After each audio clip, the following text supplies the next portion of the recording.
Hello, this is Sophie Lawson from sophielawson.com and this is episode 157 of the Sophie Art Podcast, which is a little podcast I do about the art and things. And this one, little Dennis is with us again. Doing, he's getting us straight into this one. Jesus, we're talking about Jesus today. It's quite cool, isn't it? Little Jesus. I thought we'd talk about Jesus because it's actually, this one should be going out on Easter weekend. And we've got a new little friend with us, Betty. Betty the little bunny. My mum bought a little Betty, and I thought we'd have a little bunny on the show for Easter. So you can see little Betty if you watch the podcast on YouTube at youtube.com/Sophie Lawson. But I thought we'd just have a very little talk about little Jesus. So I've been thinking about this quite a lot. For me, I don't know much about Jesus. I have been asking my mum about it, about like what happened, the story that we're told about him.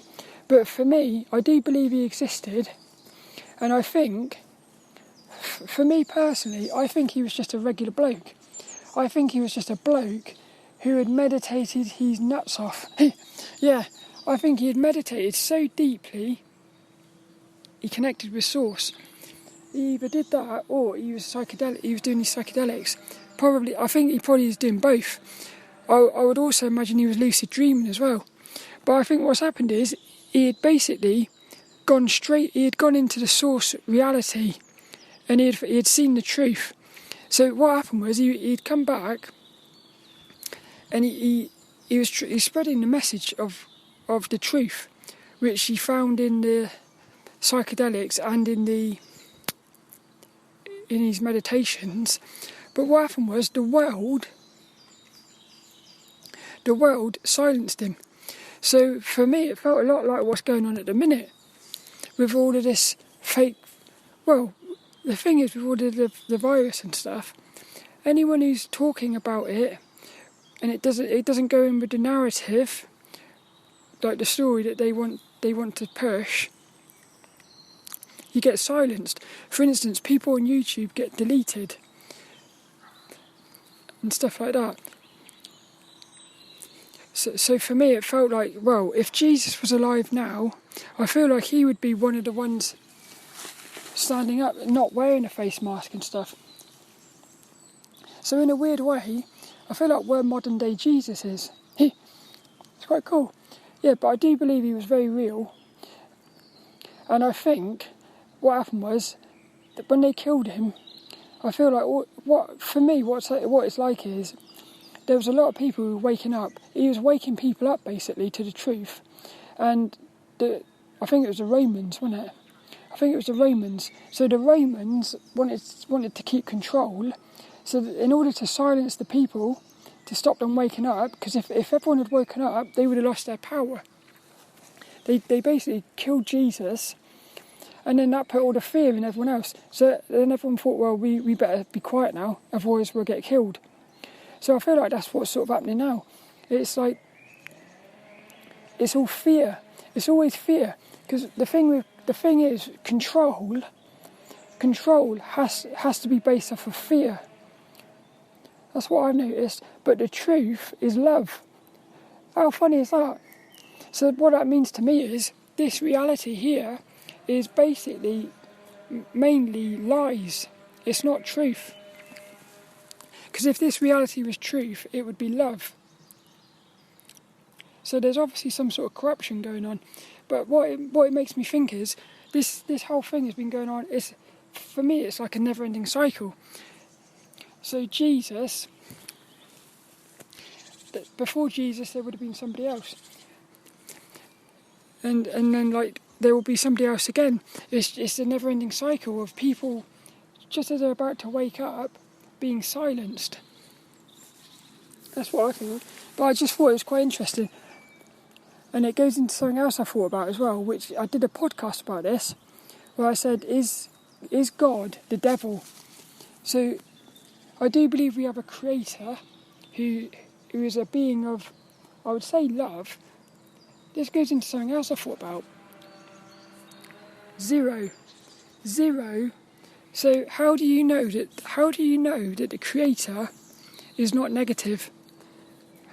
the way I know that the creator is not negative is because the creator is zero. The creator is zero. So all positives are 1, 2, 3, 4, 5, 6, 7, 8. All negatives are -1, -2, -3. 0 is not negative because it hasn't got the negative. So that shows you that the foundation is actually positive, because everything coming off of that. And it's quite funny how 0 is the only number that can't be negative. You can't have -0 because it's just 0. So for me, that's 0 is like the creator, and it shows you how the source is actually positive. It's positive by not being positive. It's quite cool. In a weird way, 0 is not positive or negative. It's both. So that's what I love about 0. That's what I love about the number 0. The number 0 is like a perfect representation of the creator, in my opinion. But I feel like what's happened is the God in the Bible, or at least the God that the religions are following, I feel like he is a sub-God. It's a sub-God. So that would actually be a negative being who's pretending to be positive. That's what I think. But why did I say that for, I wonder? Yeah, that was it. It's basically, if the religions were based off of the source reality if they were based off of the creator and not the fake God, Jesus wouldn't have died. So I do feel like there is I don't know, this goes into something else as well. I feel like this is hell. I feel like we are inside of hell. That's what I think. So I feel like when you die, you're actually either going to be reincarnating here, so you're going to keep coming back inside of hell, or you're actually going to be able to sort of return to source, getting out of hell. This goes really deep. I start seeing how everything is interlinked.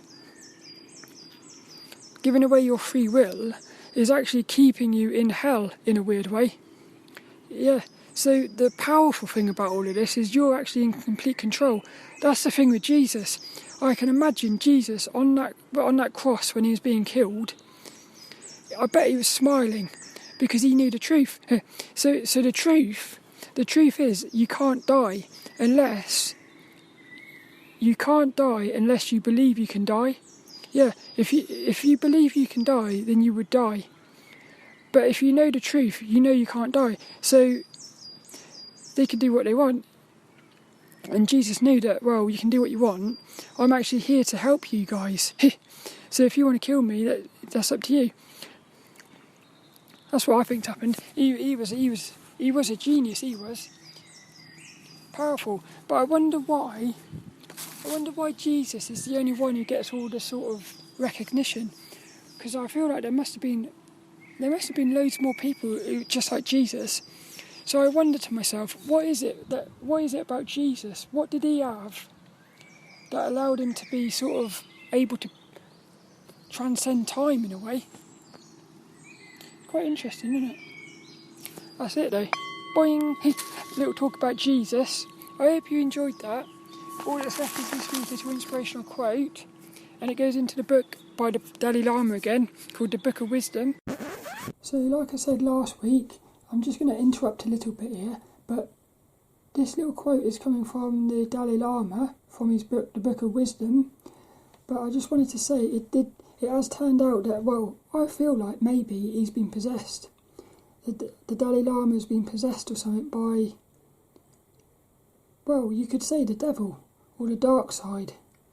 There is definitely a spiritual war going on at the moment on Earth, and what I would say is, the best way, if I was a devil, or a demon, or a dark force, the best way to have a chance of winning this spiritual battle, little battle going on, the best way to do it would be actually to take over one of the spiritual masters on the earth. Because imagine that, if the dark side can take over somebody like the Dalai Lama, Well, that would be amazing, because then you've got a lot more control then. So I just thought it was a bit weird. But so what happened was he actually had the vaccine, the little Dalai Lama. There's a little picture of him posing with it hanging out of himself. Yeah, that sounds a bit weird, doesn't it? But the thing is, I'm still going to include these little quotes, because as I said last week, even the devil has some words of wisdom. So let's go back to the little quote. So we're going to randomly turn to a page, and this one says, here we go, look. Oh, look at this, look. Oh, now this is brilliant. Look at this, look. I'll read the whole thing and then I'll pick out a little quote. So it says, when unfortunate things happen in our lives, there are two possible results. One possibility is mental unrest, anxiety, fear, doubt, frustration, and eventually depression, and in worst case, even suicide. That's one way. The other possibility is that because of that tragic experience, you become more realistic. You become closer to reality. With the power of investigation, the tragic experience can make you stronger and increase your self-confidence and self-reliance. The unfortunate event can be a source of inner strength. How cool is that? I wonder if that's what Jesus was thinking when he was up there dying. Yeah, I bet that did give him a lot of strength. Oh, there's another thing I want to talk about as well. I've got this theory that Jesus, he didn't reincarnate. No. What's that word? When he came back to life? I can't remember the word. But I don't think he actually died. I think what happened was they faked his death.